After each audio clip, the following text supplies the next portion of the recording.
Hello friends, विभा किचनमध्ये तुमचं स्वागत आहे। आज आपण बनवणार आहोत सोलकढी।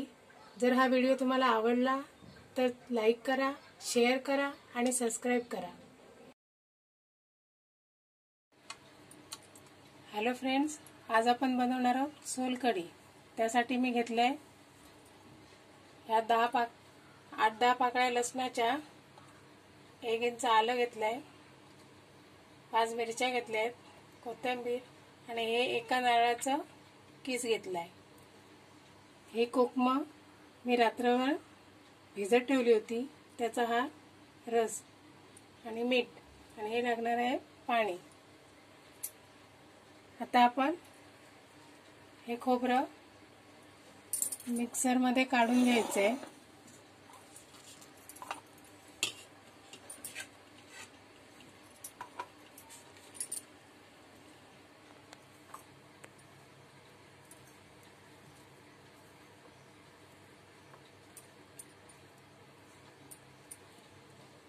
खोबरं टाकलंय, ह्या लसणाच्या पाकळ्या टाकते,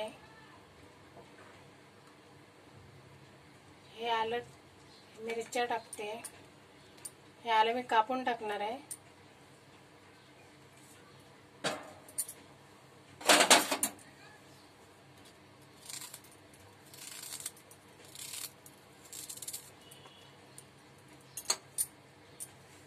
आता हे मी मिक्सरला लावून घेते। हे मी मिक्सरला लावून घेतलंय, आता हे मी गाळून घेणार आहे।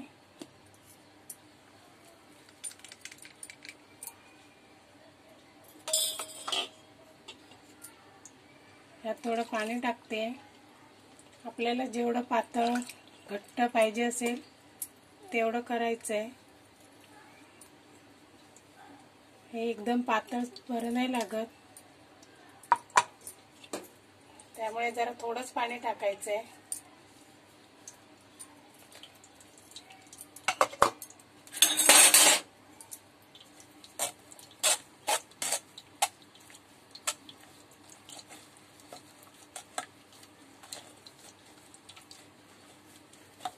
हे मिक्सरला लावल्यामुळे व्यवस्थित तिखटपणा पण त्यात येतो, लसणीचाही फ्लेवर येतो, आल्याचाही फ्लेवर येतो। तुम्ही अशी मिरची ठेचूनही टाकू शकता, लसूण आणि मिरची खलबत्त्यात ठेचूनही टाकू शकता।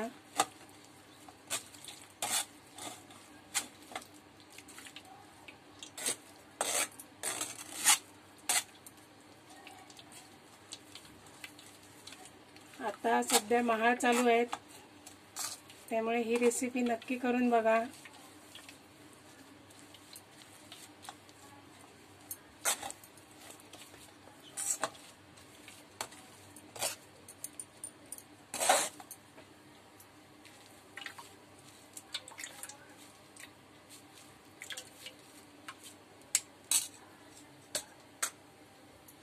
आता मी ह्यात हे कोकमाचं पाणी टाकणार आहे।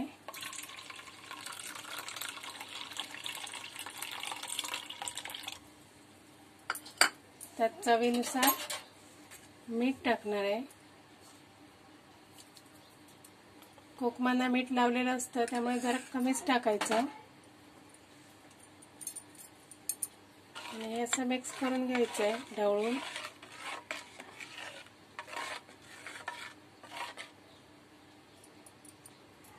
मी ह्या कोकमाचा रस बनवलाय, तुम्ही आगळही घेऊ शकता। याच्यावर आता मी कोथिंबीर टाकणार आहे।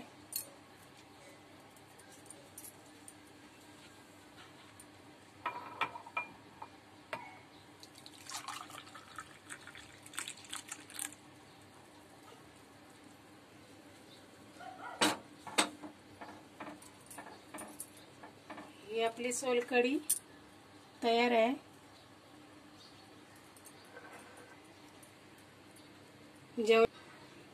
जेवल्यानंतर जेवण पचवण्यासाठी सोलकढी अतिशय उपयुक्त ठरते, त्यामुळे नक्की करून बघा। जर माझी रेसिपी आवडली तर लाईक करा, शेअर करा आणि सबस्क्राइब करा।